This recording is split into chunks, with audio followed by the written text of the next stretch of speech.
solihullradio.com.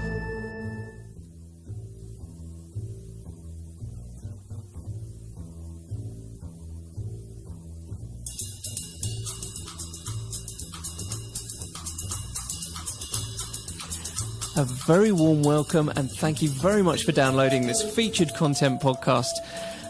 We are here in Studio 148 and we've got some fantastic guests lined up for you today in our Solihull Food and Drink Show. Of course, it's hosted by myself, Jeff O'Brien, and my co-host today is Anita Champaneri from Delicious PR, and she's brought some lovely guests in, so I'm going to leave it straight to Anita to introduce her team today and see how this show goes. Thank you very much. Anita, how are you? I'm very well, thank you. All good on this not so cold spring day. Summer spring day, yeah. But I'm here today all to talk about all the fun food and drink festivals that are going to be coming to Birmingham this summer. I think feels like summer's a bit far away, but literally it is around the corner, and I promise you there will be sunshine for May and June. You heard it first here. And what better way to celebrate the sunshine in Birmingham than food and drink festivals? Mm-hmm. Of course, the most important one is the one that we're doing with Dime Birmingham, is the Birmingham Rum Festival, which is going to be back for its fourth year. It's going to be at the Cuban Embassy on Saturday, 29th and 30th of June. And we're lucky enough to have guys from the Cuban Embassy, Nick and Trevine, in the studio. Hello. Hello. So Nick, it's the fourth year about it. Just tell us a little bit about the previous years and how it all started. Well, the Rum Festival, the idea is we sort of take over the whole venue and we bring in reps from different brands. They bring a lot of stock to sample. So the customers get to come in, they'll walk around the venue, sampling different rums. They get to talk to the brand ambassadors who'll explain a little bit about the history of the rum. Mm-hmm. They get to try various different types from each brand. So some brands might have 3 or 4 different styles of rum. We have a cocktail menu specially put on for the day, which will be based around the brands that are exhibiting. We've got a bit of live music upstairs, which is pretty much our house band in a sort of stripped down acoustic format. We've got a bit of street food on the terrace, which will be, well, I won't give you too much detail on that, but we've got some food outside. It'll be nice. And yeah, it's just a day to sort of try out different rums, enjoy rum, learn a little bit more about rum, drink some cocktails, and try not to get completely wasted, but try to taste it first and just enjoy and appreciate the rum. And I think also if you get a VIP band, it's even better because you get to taste the real premium rum. So yeah, get your VIP band. I know, because rum, when if you're in a supermarket, you see about 30, 40 brands, but then once you do a bit of research, you come across about 80 brands, but there's probably hundreds of brands worldwide, isn't there? But Cuban Embassy is sort of like the perfect place to do it because you are the home of rum. There is not another bar in the city centre that specialises in rum and has many different types of new and old rum as you do. Yeah, we're definitely a rum specialist, so we focus on Cuban cocktails and rum from all over the world. So we've got over 120 types of rum on our back bar as standard. We try to bring in new rums sort of every month or two. Mm-hmm. And yeah, we're pretty much obsessed with rum. We think it's the best spirit of all the spirits. Would you say it's rumtastic? You might say it's rumtastic. I wouldn't disagree. And now rum, it's not just sort of a stalwart of the Caribbean. You can get them from Mauritius, and I've seen German rum, Denmark rum. I came across Welsh rum, and even in the Midlands, there's rum being made in the region, isn't there? So yeah, there's definitely a bit of a sort of explosion in interest in new types of rum. The thing with rum is it's not like gin in the fact that it's generally, like with gin, it's generally a base alcohol. You could more or less say it's vodka and then infused with botanicals. Whereas rum, to make a proper rum, you do have to go through a long process. It has to be aged in barrels. But what's happening now is people from around the world are buying rum from the main distilleries, which are primarily in the Caribbean, South America, and then they're bringing it over to Europe and then blending it here, mixing it with different flavours. So it's sort of given a wider range And there's a lot of new brands coming out. Mauritius as well, they've got a really nice rum called Golden Mauritius that we start. That's one of our best sellers, actually, for a sort of more unusual rum. It's really sweet. So if you're not the kind of person who normally drinks spirits neat, then that's a good one to start on. It's quite easy to drink, maybe a bit too easy to drink. So you've got some great brands coming this year, haven't you? El Dorado, Neptune, 24 Royale, and Burning Barn, and who else have we got coming? we've got quite a few. Some that we don't normally stock, and some that we do stock. So Neptune, which I haven't tried yet, I'm very interested to try that. That's based on a blend of rums, which I'm pretty sure are from the Mount Gay distillery. Which is a very high quality distillery in Barbados. And they've won loads of awards past couple of years, haven't they? Yeah, apparently the most awarded rum in the world. Ooh. So yeah, that'll be interesting to try that one. We've got Methusalem or Matusalem. I'm not sure how you meant to say it. I call it Methusalem. That was used to be the leading Cuban rum until the revolution, when they got kicked out basically of Cuba, and it's now made in Dominican Republic. But that's a really nice sort of heritage brand. We start Methusalem anyway, but they'll be bringing. I'm hoping they're bringing the full range, which includes the 23-year-old, which I haven't tried. I'm looking forward to trying that. I'm pretty sure that will be a very nice rum. You've got Green Island from Mauritius. You've got Nusakana, Bay Noir, Island Slice, so something called Soggy Dollar as well. Apparently that comes from the Soggy Dollar bar. That looks Soggy like Dollar, yeah, I haven't tried that either. Bay Noir, I believe, is like a rum punch, so that'll be interested to try that as well. And interestingly, we've also got Red Bull involved this year, which is a new one. But they've got a lot of new flavours coming out. So we're going to be doing some cocktails using the Red Bull flavours. Tropical bull mixers, aren't they? So we'll be getting to try those. Yeah. And their organics range. Yeah, that'd be a really good one for everyone. So everyone who comes and gets a ticket essentially gets a welcome drink made with the rum ball. And yes, as many rums as shots as they can muster. Yeah, there's a lot. There'll be plenty of rum to drink. And it's how did you? When did your love affair with rum start? How did the Cuban Embassy come about? Well, rum, I suppose. I sort of always liked rum. I think my dad probably got me into it. Not sure if that's a good or a bad thing, but he's always enjoyed drinking rum. And I spent a fair bit of time in Latin America when I was younger. And obviously a lot of rum's drank over there, so that's probably how I sort of got the taste for it. Like tea there, have your rum every day. Exactly. And you tend to, over there, because of the sort of currency differences, when you go to a bar and you buy a couple of drinks, you tend to just get the whole bottle.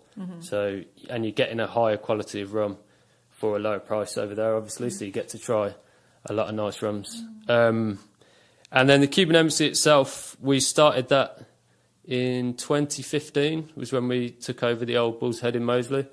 The inspiration for it, I suppose, we started with some business partners that I was involved in a booking agency with previously, and we used to work with different venues around the world providing house bands and entertainment. So we'd seen lots of different concepts, different venues, and we knew that in Moseley we needed to bring something interesting, something different. There was no point just opening another pub. There's loads of pubs already that are all doing very well, so we wanted to do something that was different and encouraged their sort of party atmosphere, late night venue. And Cuba sort of conjures up those images in your mind when you think of Cuba.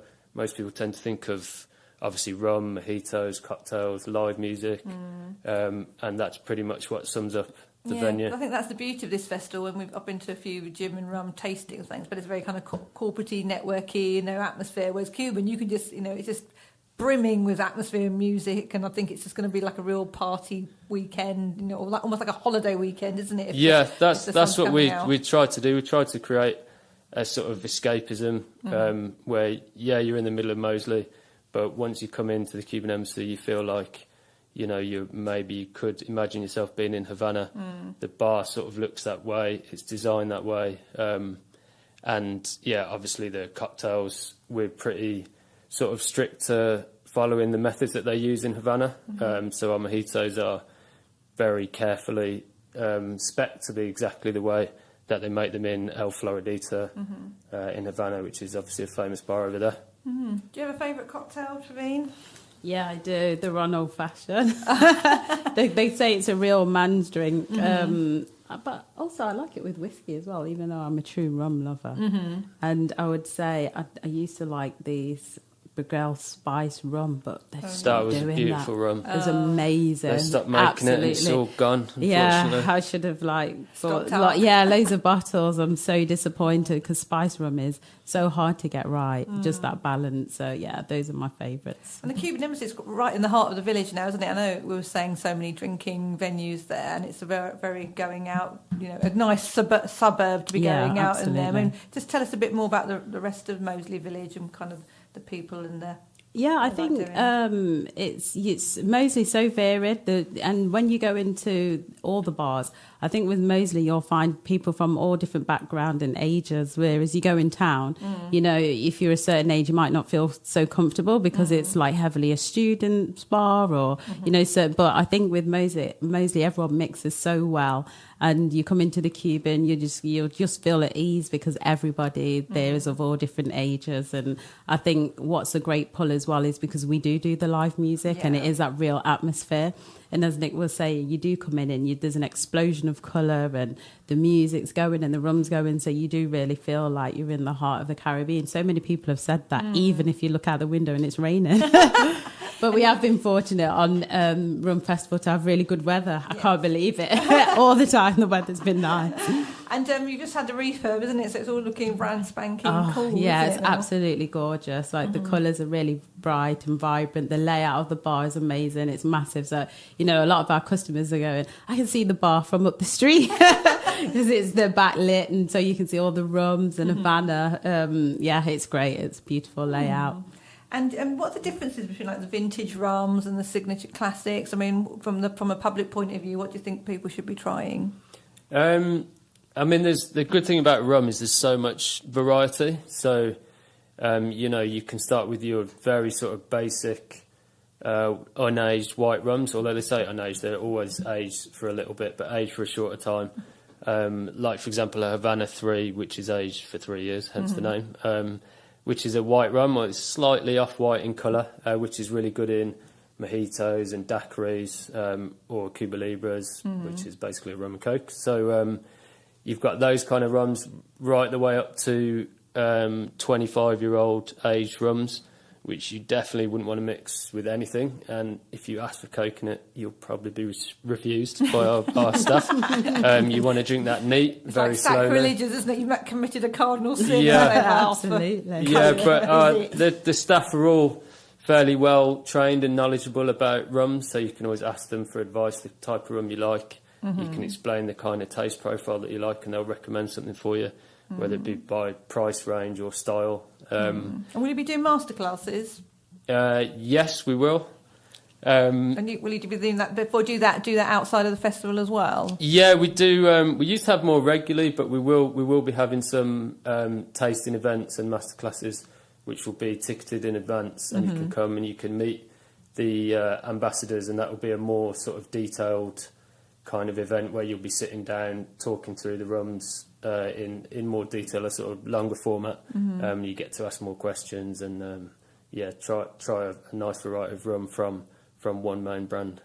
Oh, well, I can't wait till the summer. So June 29th and 30th, 3 sessions, the midday session, a 5:30 Saturday evening, and a Sunday one, 12 to 4. So if anyone wants to get their tickets, just head to the website, birminghamrumfestival.com. They start at £15 and £25 for the VIP ones. And the VIP gets you the top stuff. The top stuff, doesn't it? Right, okay. Yeah. Listen, can I just say, I've got to apologise already because my rum knowledge stopped at Malibu and Pineapple. I'm really sorry about that. No so problem. I've learned something brand new today of all the different types of rum. So this is at the Cuban Embassy over there there in Moseley, and like you say, the 29th and 30th of June that weekend. Yeah. And 7 weeks to go. 7 weeks to go. And if you head across to the Delicious PR website as well, you'll be able to find the links and some more information about the different things that you can expect to get there. Do pop in advance to the Cuban Embassy to check out as well. Obviously, they're open every day. Yeah, absolutely. And enticed you. Yeah, so I you're know. going to come down, Jeff. Might have to have a go, actually, just to see what it's all about. Yeah. We'll do actually, we could get Jeff to come down. We need to come and do a masterclass. And I'll record some stuff actually there with us, and we'll get it out,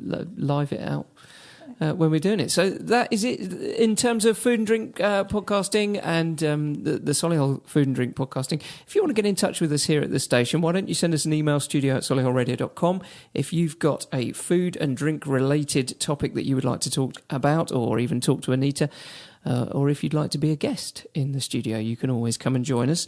Look out for our previous food and drink episodes, and we will see you very soon. Yes. If there's Hungrier than ever, and we'll be out there experimenting and reviewing all of the different restaurants and things like that. Thank you very much for coming in today, both of you.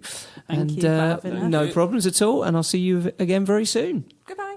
Bye.